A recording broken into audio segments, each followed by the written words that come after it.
The Delphi murders down the hill. Delphi, Indiana, a small town where life moved slowly and everyone knew each other. On February 13, 2017, that calm was shattered. 13-year-old Abigail Abby Williams and 14-year-old Libby German had the day off from school. They decided to spend the afternoon exploring the local trails, heading toward the old Monon High Bridge, an abandoned railroad bridge high above Deer Creek, known as both adventurous and dangerous. The girls took photos, laughed, and shared the day like any other. But what began as an innocent walk would soon become one of America's most haunting mysteries. Among Libby's final recordings was a short video, a man walking on the bridge, his face blurred, his movements steady. Seconds later, her phone also captured his voice. Down the hill. The following day, Valentine's Day, searchers made a devastating discovery. Abby and Libby's bodies were found near the trail, hidden in the woods. Delphi was changed forever. The double murder not only shocked the town, but drew national attention. Who was the man in the video, and why did two young girls have to die on an ordinary winter afternoon? Delphi, Indiana. A small Midwestern town tucked between endless fields of corn and winding country roads. Fewer than 3,000 people called it home.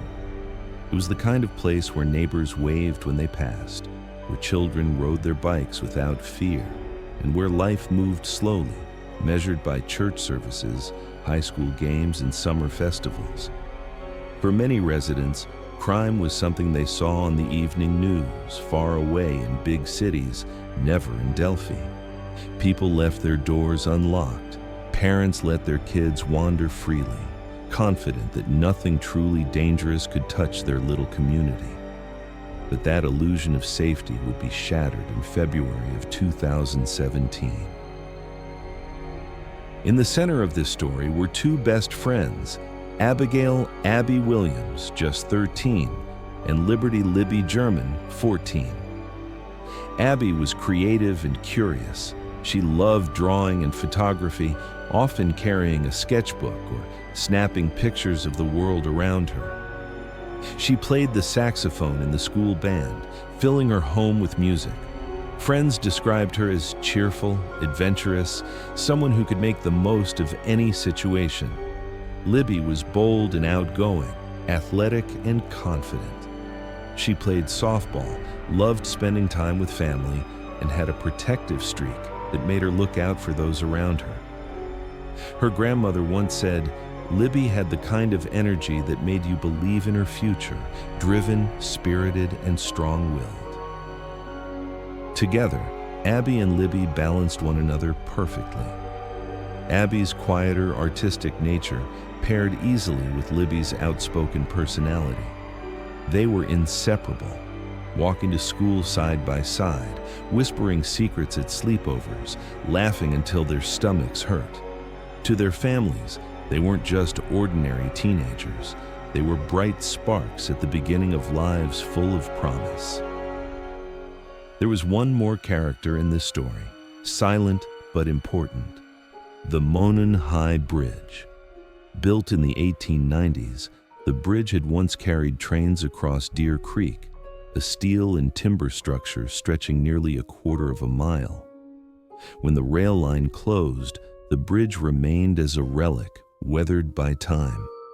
Its rotting planks were uneven, with gaps that made every step risky. At 70 feet high, a slip could mean disaster. And yet, for Delphi's teenagers, the bridge became a rite of passage. Crossing it was a test of courage, a chance to prove yourself, and the perfect backdrop for photos. The view from the top was breathtaking. Fields stretching to the horizon, the creek winding like silver far below. It was dangerous, yes, but thrilling. And for kids like Abby and Libby, it was irresistible. It was a Monday that felt unusual from the very start. Schools in Delphi were closed for a planned snow makeup day, a built-in break in the calendar that students always looked forward to. For Abby and Libby, it was an unexpected holiday, a chance to spend the day together without homework or the rush of classes. That morning, the girls stayed at Libby's house.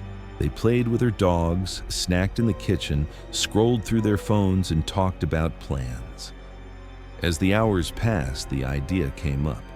Let's go to the trails. The Monon High Bridge had become their favorite spot, a mix of adventure and danger with the promise of good photos. By early afternoon, they were ready to go.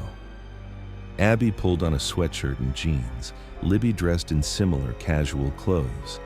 Neither of them carried much, just their phones, the most important accessory for any teenager. They laughed as they left the house, full of energy, with no sense that this day would end any differently from dozens of others. At 1:35 p.m., Libby's older sister dropped the girls off near the trailhead. The arrangement was simple. They would explore for a while and call when ready to be picked up.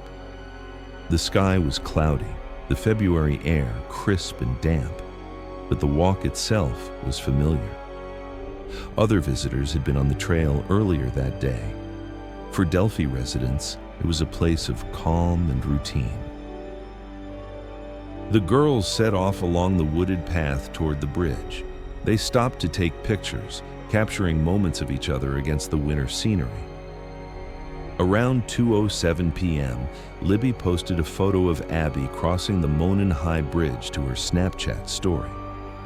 In the picture, Abby looks small against the massive planks, carefully stepping across the gaps, the landscape stretching endlessly behind her. For friends who saw the photo, it was just another playful update, two kids enjoying their day off. But Libby's phone recorded more than laughter and photos. At some point after that post, she began recording again. The video showed a man walking toward the girls on the bridge. His hands were in his pockets, his stride deliberate. The footage was short and grainy, but unmistakable. And then came the audio. A male voice, calm but firm, saying two words that would become etched into true crime history. Down the hill. Those 3 seconds of video and sound would become the single most important piece of evidence in the case. A fragment of the girls' final moments, captured forever in Libby's phone. At 3:15 p.m., Libby's father pulled his car into the small gravel parking lot near the trail. He expected to see two tired but smiling girls jogging toward him, cheeks flushed from the February air. But the trail was empty. He waited a few minutes, checking his phone. Still nothing. He called Libby's number. No answer. He tried Abby's. Silence. Texts went unread. That first wave of worry was easy to push aside. Maybe they lost track of time. Maybe the signal was weak. But as minutes stretched into an hour, unease hardened into fear. By late afternoon, family members began calling friends and relatives, hoping the girls had changed plans. Nobody had heard from them. At 5:30, panic took hold. Something was wrong. That evening, the families contacted the police. Word spread quickly across Delphi. Neighbors grabbed flashlights, bundled in coats, and headed toward the trail. Teenagers joined their parents, forming search lines that fanned out across fields and woods. The Monon High Bridge trail became a hive of desperate activity. Voices echoed into the cold air. Abby. Libby. Some carried lanterns, others used phone lights, beams cutting through the trees. K9 units joined the search, their handlers urging them through the undergrowth. People checked barns, sheds, and old outbuildings. Others scanned the banks of Deer Creek, their boots sinking into icy mud. Radios crackled, dogs barked, but each shout of the girls' names was met with silence. By 10 p.m., dozens of people were scouring the area. Some searchers were volunteers who had never met the girls but felt compelled to help. Delphi was a small town. When tragedy touched one family, it touched them all. The February night grew colder, and the terrain became too dangerous to continue. Around midnight, authorities made the painful decision to suspend the official search until daylight. Families went home reluctantly, leaving porch lights on as if to guide the girls back. Parents sat awake, checking their phones every few minutes, praying for a call that never came. At sunrise on February 14th, Delphi awoke to a community on edge. The search for Abby and Libby had resumed before the first light touched the cornfields. Volunteers gathered at the local fire station, which had been transformed overnight into a command post. The smell of coffee filled the air as exhausted parents, neighbors, and strangers crowded around folding tables, tracing possible routes on large maps spread across the surface. Assignments were given. Some would sweep the north side of Deer Creek, others the fields along County Road 300. Teams of volunteers paired with law enforcement officers and K-9 units were deployed again. People bundled in coats and scarves, their breath rising in the cold morning air, determined to bring the girls home. The search had the quiet energy of both hope and dread. Some carried food and bottled water, prepared for long hours of work. Others carried nothing but flashlights and determination. "They're probably lost, maybe hiding," one volunteer said. "We'll find them." "We have to." By late morning, one group pushed into private land just half a mile from the Monon High Bridge. The terrain was rough with patches of brush and muddy banks near the water. The volunteers fanned out, calling the girls' names, their voices carried away by the winter wind. Around noon, they saw something in a clearing near Deer Creek. At first, there was only confusion, shapes on the ground, half hidden by the undergrowth. But within moments, the reality became devastatingly clear. The bodies of Abigail Williams and Liberty German had been found. The radio transmissions went silent. Volunteers stood frozen, the weight of the discovery pressing down like the cold air itself. News spread quickly back to the fire station, and within minutes, the town of Delphi knew the worst had happened. What had begun as a search for two missing girls had become a murder investigation. The discovery of Abby and Libby's bodies changed everything. Delphi was no longer searching, it was grieving, and investigators now faced the task of solving a brutal double homicide. From the very beginning, one detail stood out: Libby's phone. Incredibly, Libby had managed to record part of what happened on the bridge. Detectives recovered a short video clip showing a man walking steadily toward the girls, hands in his pockets. The image was grainy, but clear enough to send shivers. A stranger on the bridge, his identity unknown. Even more haunting was the audio attached to the clip, a man's calm, commanding voice instructing, "Down the hill." Law enforcement quickly realized this was no ordinary case. They made the decision to release portions of the evidence to the public, hoping someone would recognize the man. On February 15th, a still image from the video was shown at a press conference. Soon after, the brief audio clip was shared. The response was immediate and overwhelming. Within hours, the story spread nationwide. News anchors replayed the grainy video, podcasts dissected the audio, and social media buzzed with speculation. True crime forums lit up with theories.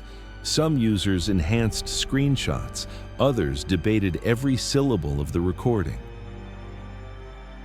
Police were flooded with tips. Hundreds came in from locals who thought they had seen someone that day. Thousands more poured in from across the country. Investigators followed lead after lead, chasing down names, questioning individuals, and ruling people out.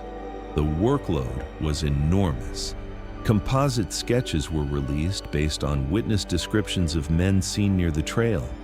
Posters with the sketch and reward money appeared across Indiana. Gas stations, diners, telephone poles. Billboards carried the image of the man on the bridge.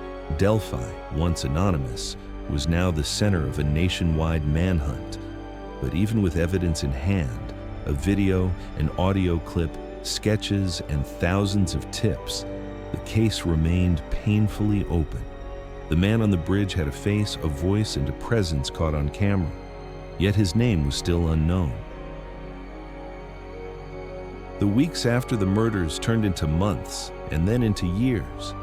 Each day seemed to bring new theories, new names, and new possibilities, but never the answers Abby and Libby's families desperately needed. Investigators continued to follow thousands of tips. They interviewed local residents, tracked down strangers who had been seen near the trail, and re-examined forensic evidence from the scene. But despite their efforts, the case refused to break open. In July 2017, police released a composite sketch of the suspect. The image showed a man with a hat, a goatee, and broad features. For many in Delphi, it was unsettling to look at. Posters with the sketch papered the town. Still, no arrest came. 2 years later, in April 2019, investigators surprised the public by releasing a second sketch, this time of a younger, clean-shaven man with sharper features. They also released a slightly longer portion of the audio clip, "Guys Down the Hill." The change in sketches led to confusion. Had the investigation shifted? Had witnesses remembered new details? Or had police decided to refocus their theory of the suspect's appearance? For the families, the years were agonizing. Becky Patty, Libby's grandmother, and Anna Williams, Abby's mother, became advocates for their daughters. They appeared at press conferences, gave interviews, and reminded the world not to forget. They fought to keep the case alive, even when answers felt out of reach. The community also refused to let the memory fade. Candlelight vigils continued every February. Volunteers raised funds for a memorial park in Abby and Libby's honor. Online, the case became a true crime phenomenon. Reddit threads and YouTube channels dissected every detail, keeping the investigation in the public eye. Yet, the mystery endured. The man on the bridge still had no name. The audio still echoed without an identity. And Delphi still waited for justice. For more than 5 years, the case remained unsolved. Tips came and went, sketches changed, rumors rose and fell. Families held vigils, detectives promised progress, but no suspect had been named. Many began to fear that the man on the bridge might never be identified. Then, in October 2022, came the announcement no one expected: an arrest. Indiana State Police confirmed that Richard Allen, a 50-year-old pharmacy technician from Delphi, had been charged with the murders of Abby Williams and Libby German.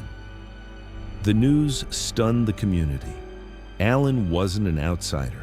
He lived in Delphi, worked at the local CVS, and was someone many residents had seen countless times, filling prescriptions, chatting at the counter, blending into everyday life. To discover that a familiar face stood accused of the crime was a shock that rippled through the town. According to investigators, a key piece of evidence came from the crime scene itself. A bullet found near the girls' bodies was matched through ballistics to a gun owned by Richard Allen. Prosecutors alleged that he had admitted the weapon was his, linking him directly to the murders. In addition, witnesses had placed Allen near the Monon High Bridge on the day of the crime. For the first time since 2017, Delphi had a name and a face to attach to the haunting voice captured on Libby's phone. But the arrest was not the end of the story. It was the beginning of a long legal battle that continues to this day. Richard Allen's arrest brought hope, but it also opened a new chapter filled with uncertainty. In court documents, prosecutors outlined their case: the ballistics match to Allen's gun, the witness sightings near the trail, and the chilling overlap with the evidence captured on Libby's phone. Allen pleaded not guilty. His defense attorneys argued that the evidence was circumstantial, that the bullet could not conclusively prove he committed the crime, and that the investigation had been flawed from the beginning. They claimed Allen was being scapegoated after years of public pressure to solve the case. The pretrial hearings drew heavy media attention. Reporters filled the courtroom. Sketch artists captured Allen's quiet figure at the defense table, and every filing was dissected online by true crime followers around the world. For Delphi residents, it was surreal. The case that had haunted their small town for years was now unfolding under the glare of national scrutiny. Meanwhile, Abby and Libby's families continued to fight for justice. They attended hearings, spoke to the press, and reminded the public that behind the legal arguments were 2 young lives cut short. Their message was simple: this is about Abby and Libby. We cannot forget that. As of today, the trial has not yet delivered a final verdict. The evidence remains debated, the questions remain raw, and the pain of Delphi remains visible in the eyes of its people. One thing is certain: Libby's bravery in pulling out her phone left behind the most important clue. Her final act turned her into a witness, giving investigators a voice, an image, and a path toward justice. Without that recording, the case might still be at a standstill. The words "down the hill" still echo, not just in the minds of investigators and the families, but in the hearts of millions who have followed this case from the very beginning. The Delphi murders are more than a crime story. They are about 2 best friends who deserve to grow up, about families who refuse to give up, and about a small town forever changed. Justice is not yet complete, but the world continues to watch, and Delphi continues to wait. What do you think happened that day on the Monon High Bridge? Share your thoughts in the comments below. Every secret waits to be revealed. Every silence that carries an echo, every story is waiting to be told. What about yours? What do you think about this case? Share your thoughts in the comments. Every voice matters. Subscribe and step into the echoes of truth.